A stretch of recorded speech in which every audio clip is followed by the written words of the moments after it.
My name is Hallie Harriman. I'm your Agriculture and Natural Resources Extension Agent here in Cobb County. And today, we're standing outside of our office building in Marietta. We have something very exciting planned.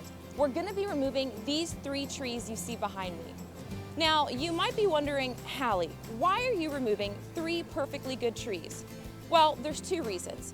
First and foremost, once these trees are removed, we're going to be constructing raised beds for a horticultural education and outreach program.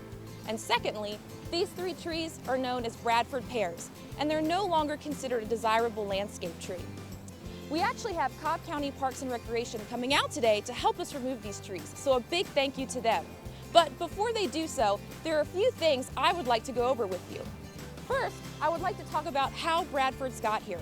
Secondly, how you can identify them in the field. And thirdly, why they're no longer considered the premier landscape tree.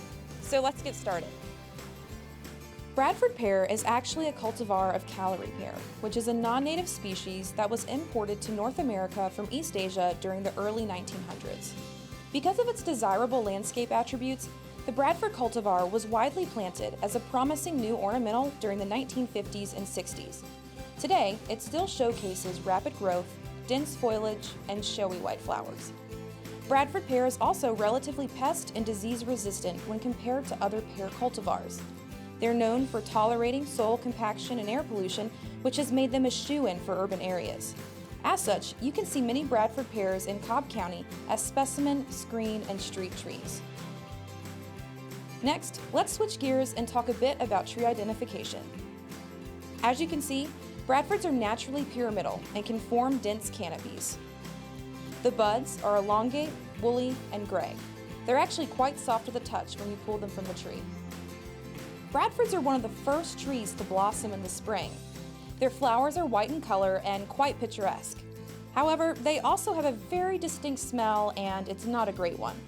Most folks compare it to rotting fish, which is one of the reasons why it is no longer considered a favorite landscape tree. Finally, this summer you will see that Bradfords have dark green, shiny leaves. They are simple, ovate, and have some serration. Now that you know how to identify Bradford pears, I would like to talk about why we no longer like seeing them in most landscapes and why we're happy to be removing them from our parking lot. As you know, everything has positives and negatives, but sometimes the negatives outweigh the benefits. In the case of Bradford pear, they are prone to brittle wood.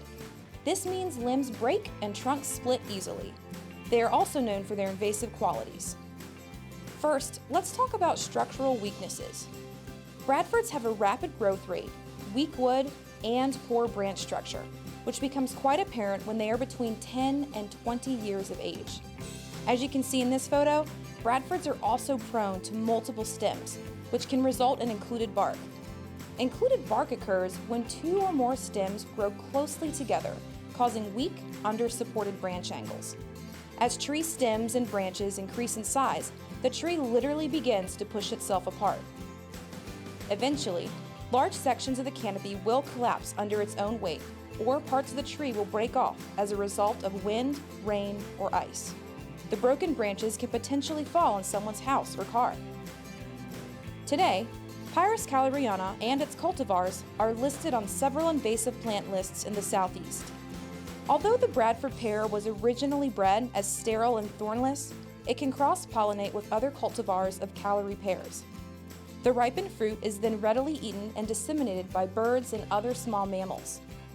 The deposited seeds result in thick thickets in open fields, woodlands, and along our roadsides. The hybridized Callery pears often also have thorns ranging from 1/4 of an inch long to over 2 inches long. This can make their removal quite tricky. Moving forward, many landscape professionals are avoiding Bradford pear plantings altogether. We would like to encourage you to do the same.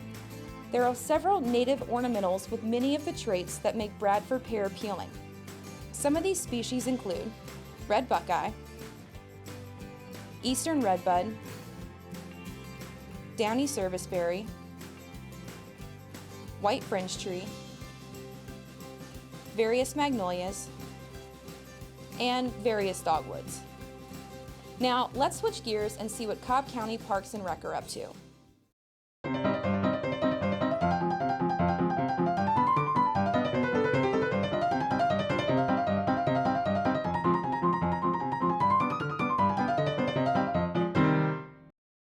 Well, that's all for now.